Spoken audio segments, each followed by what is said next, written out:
They thought leaving me $1 would finally put me in my place. The forgotten sister, the overlooked aunt, the woman who never quite fit into their perfect family portrait.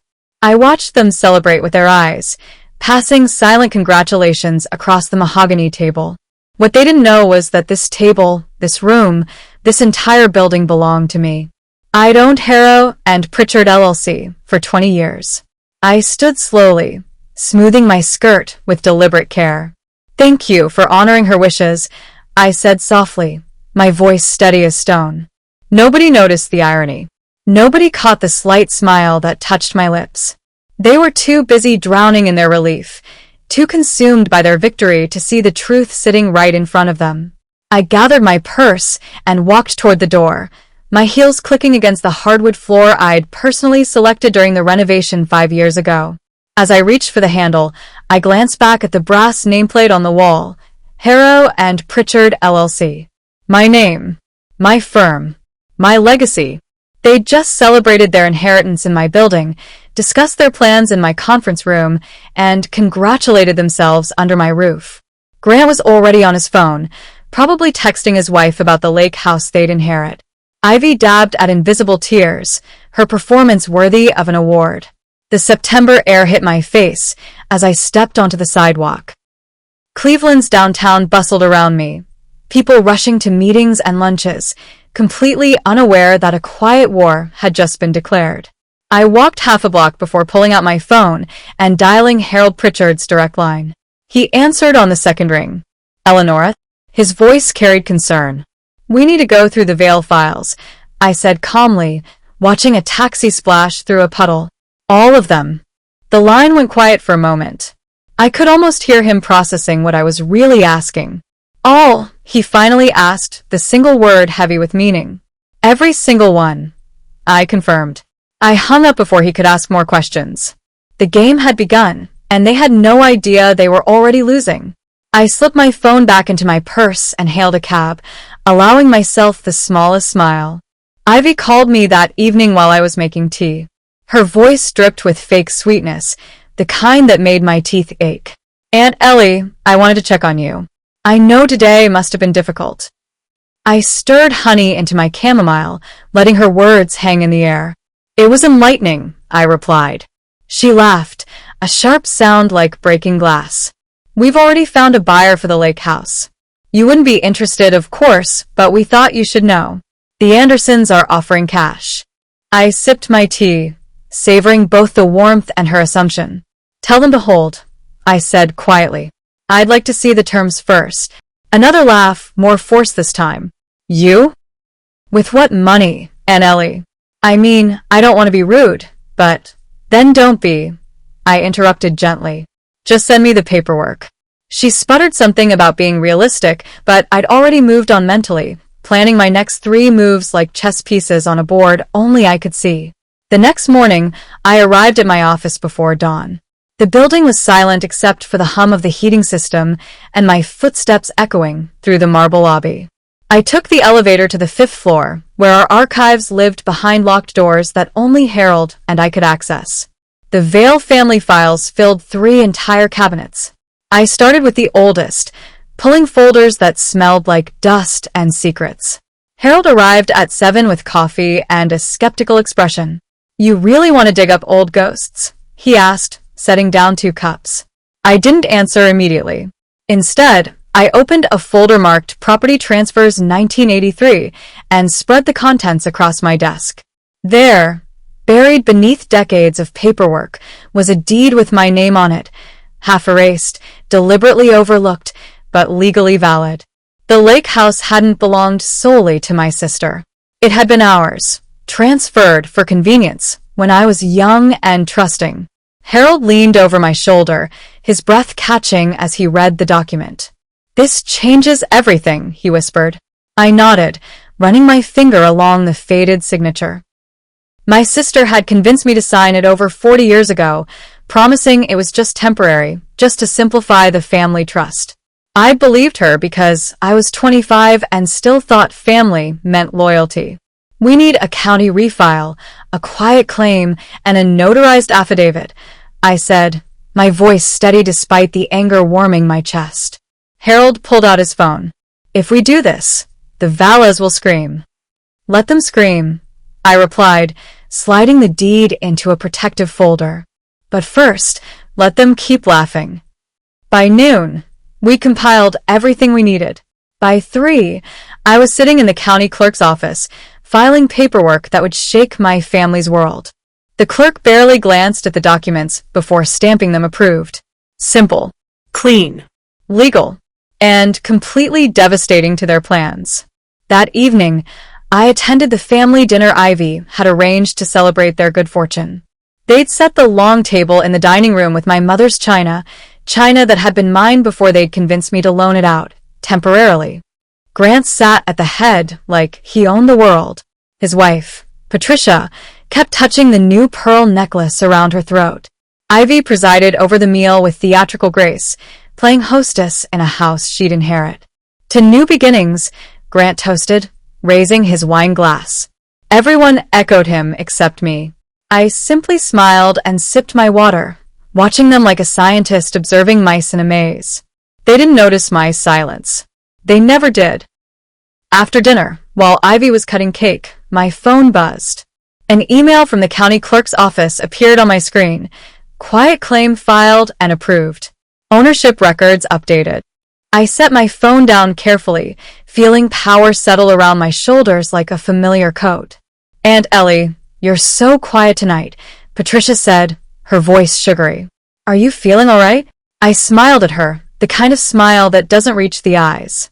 I'm wonderful, actually. Just enjoying watching everyone so happy. Grant launched into a speech about the lake house renovations they'd planned. New dock, updated kitchen, maybe even a guest cottage. We'll rent it out when we're not using it, he explained. The income will be substantial. Ivy nodded enthusiastically. We've already talked to a property management company. They think we could get $3,000 a week during summer season. I let them talk, let them plan, let them build their castle on sand. Under the table, my phone vibrated again. Harold had sent a follow-up message. Documents recorded. You now own 50% of the property. Waiting for your next instruction.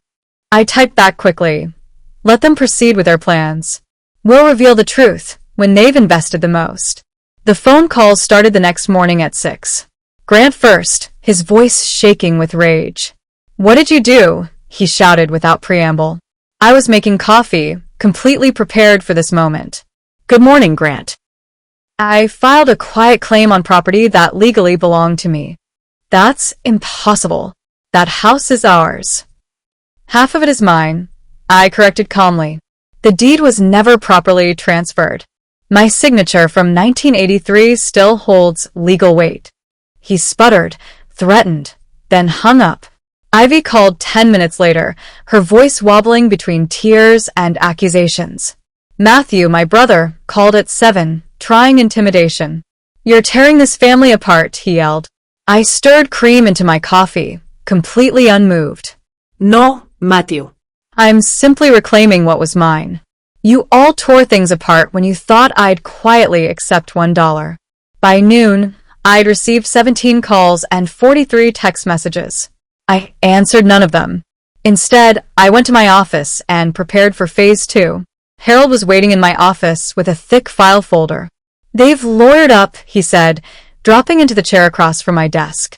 Hired Mitchell and Associates. I almost laughed.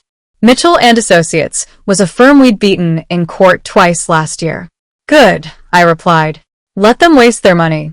Harold opened the folder, revealing surveillance photos of Grant meeting with a property management company, contracts Ivy had already signed, permits they'd applied for. My godson, Sloan Anders, had been busy gathering intelligence. They've already invested $30,000 in architectural plans, Harold reported. Another $20,000 in legal fees for the property management contracts. I leaned back in my leather chair, the same one I'd sat in for 15 years. Perfect. Let them invest more. The deeper they dig, the harder they'll fall. Harold looked at me with something between admiration and concern. You've really thought this through, haven't you? That afternoon, I drove to the lake house alone. The property sat on 8 acres overlooking Lake Erie, with a sprawling colonial house my grandfather had built in 1952. The Anderson family was there, walking the grounds with Grant and a realtor. I parked down the road and watched through binoculars. They were pointing at the dock, discussing the guest cottage location, measuring the beach access. Grant's face was animated, confident. He thought he'd already won. I pulled out my phone and called the realtor directly. Ms. Chun, this is Eleonora Harrow.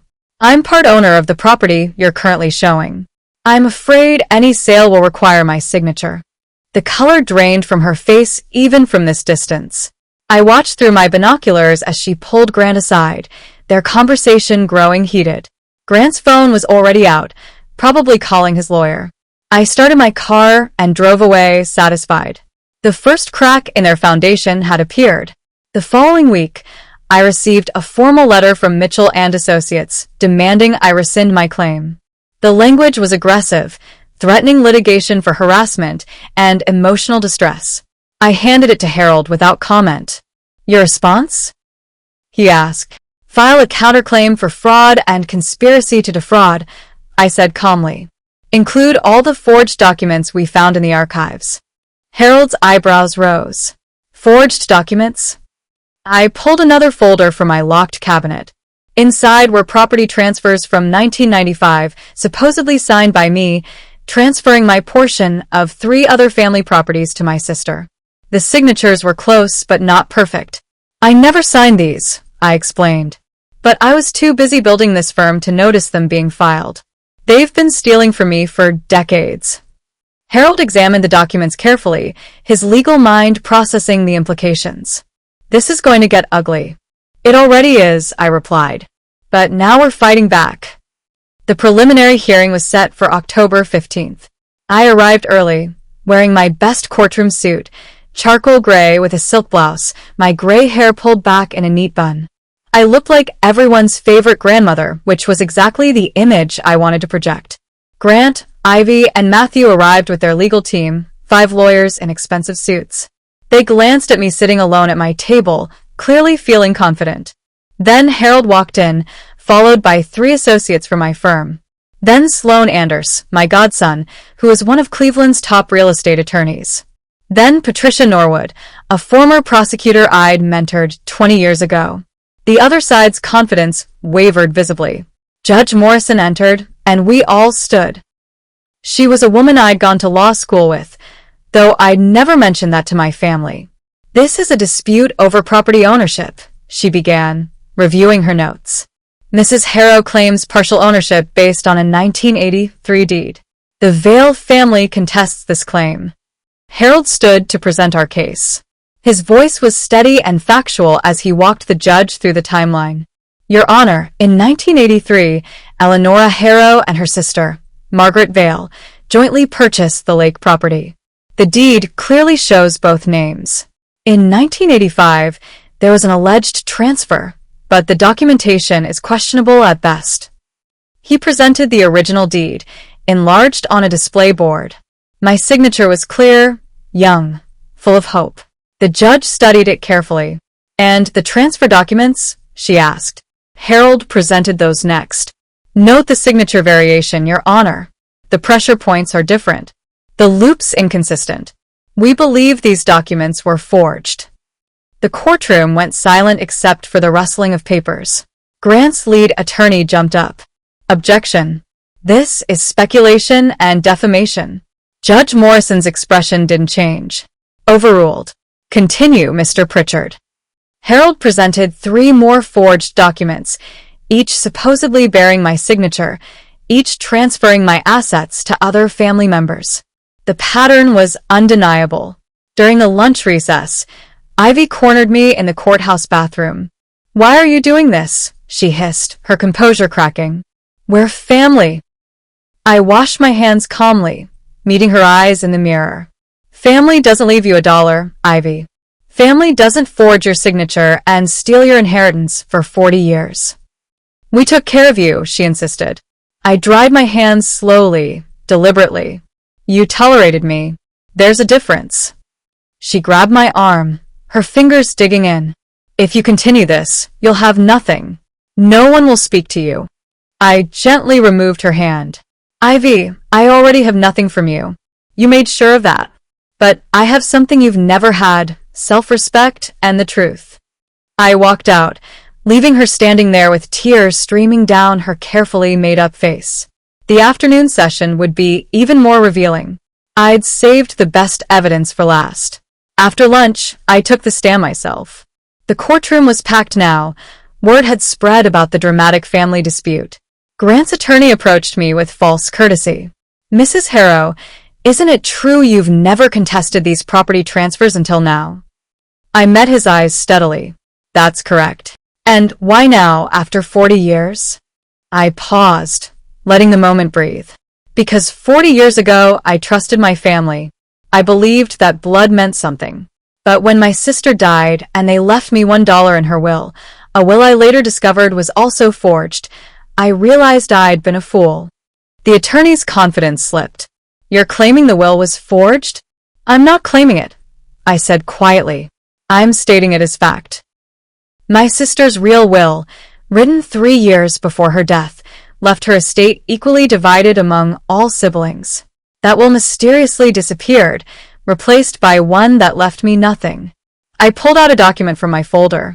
This is a copy of the original will, filed with her attorney, an attorney who coincidentally died 6 months after my sister. The courtroom erupted. Judge Morrison banged her gavel for order. Grant's face had gone pale. Ivy looked like she might faint. Matthew was whispering frantically to his lawyer. Where did you get that document? The judge asked. From the archives of the attorney who originally filed it, I explained. Before he died, he sent copies to his law school colleague me. He suspected something wasn't right but had no proof. The copies were sealed, waiting until I requested them. Harold stood and presented the authenticated documents to the judge. The original will was clear. Equal distribution among all 4 siblings, with the lake house specifically designated to remain jointly owned by Margaret and me. This changes the entire basis of the case, Judge Morrison said, reviewing the papers. She looked at the opposing counsel. Did your clients know about this original will? Grant's lawyers seemed to shrink. We were not made aware of any alternative will, Your Honor. The judge called for a recess to review all evidence. Grant tried to leave quickly, but reporters swarmed him in the hallway. Someone had tipped off the press, probably one of the many relatives who'd felt cheated by the Vale family over the years. I watched from a distance as Grant and Ivy struggled through questions about fraud and forgery. Matthew's face appeared on the courthouse steps on the evening news, stammering denials. I went home to my quiet apartment, fed my cat, and made chamomile tea. My phone rang constantly, but I ignored it. Tomorrow, the judge would rule. Tonight, I would rest. Around 9, an unknown number called. Against my better judgment, I answered. Mrs. Harrow, this is Leonard Vale, Grant's uncle. I remembered Leonard, a quiet man who'd always been kind to me. Hello, Leonard. I need to tell you something, he said, his voice shaking. Something I should have said 30 years ago. Leonard's confession poured out like water from a broken dam. He'd witnessed Matthew and my sister forging my signature on documents in 1995. They'd pressured him to stay quiet, threatening to cut him from the family business if he spoke up. I was weak, he said, crying openly. I needed their support for my daughter's medical bills. But I've carried this guilt ever since. I listened without interrupting, letting him purge decades of secrets.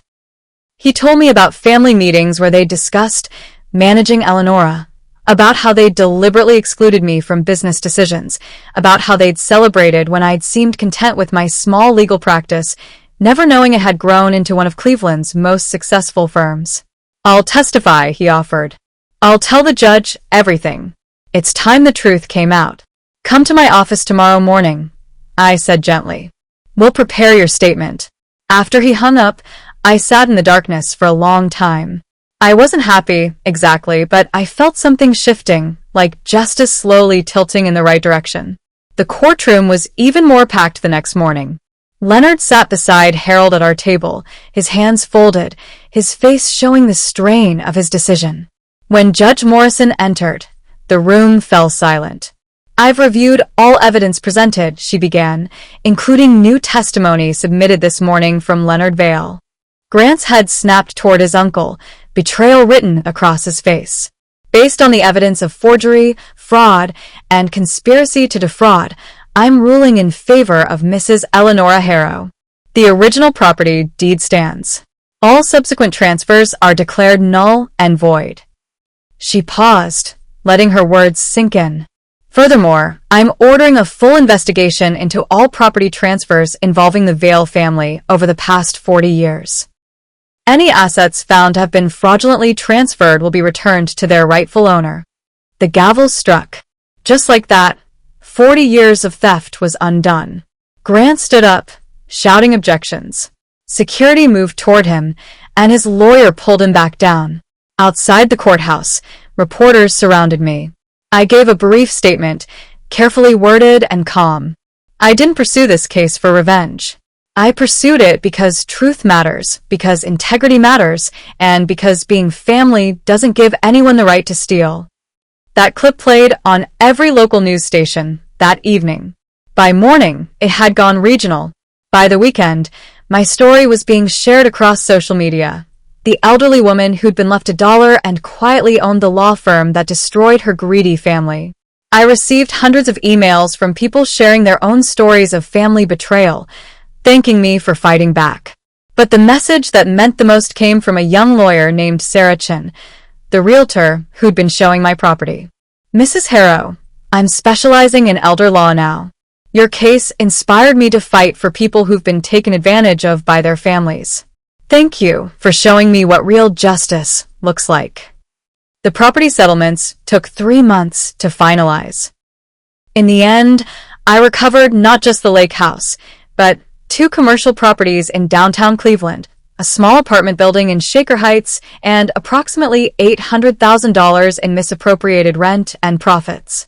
Grant, Ivy, and Matthew were required to repay money they'd taken from properties that were partially mine.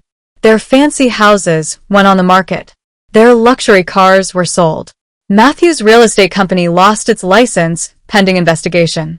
But I took no joy in their downfall.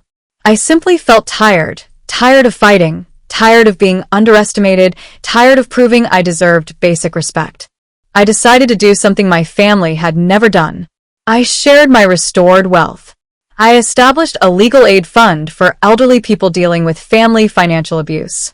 I donated the apartment building to a nonprofit serving domestic violence survivors. I kept the lake house but opened it to community groups for free. 6 months after the court ruling, I received a letter from Ivy. It was handwritten, shaky real. "Aunt Ellie, I know I don't deserve your forgiveness. I was greedy and cruel, and I justified it by telling myself you didn't need much, that you were happy with your simple life. I never saw that your life wasn't simple. It was intentional. You built something meaningful while we just grabbed what we could. I'm working as a secretary now." Grant's wife left him. "Matthew won't speak to any of us. We destroyed ourselves, and you didn't even have to do anything except tell the truth. I'm writing not to ask for anything, but to say I'm sorry. And to say I finally understand why Aunt Margaret loved you best." I folded the letter carefully and placed it in my desk drawer.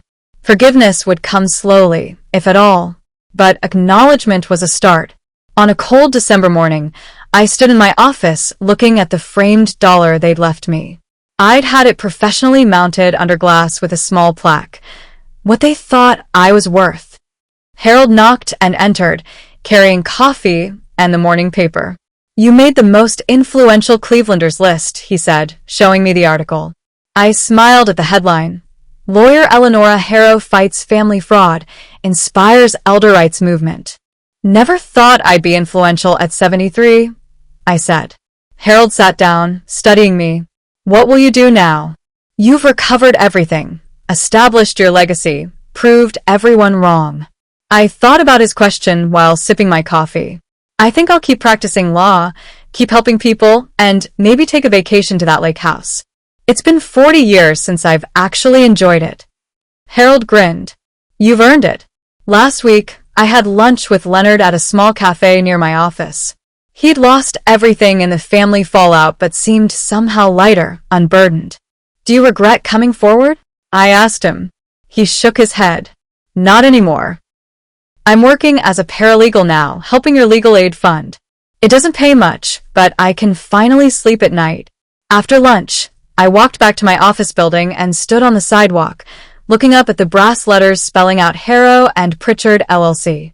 For 40 years, I'd built this while they'd stolen from me. For 40 years, I'd worked quietly while they'd lived loudly. But in the end, the truth had come out, not through shouting or violence, but through patience, documentation, and the simple act of believing I deserved better.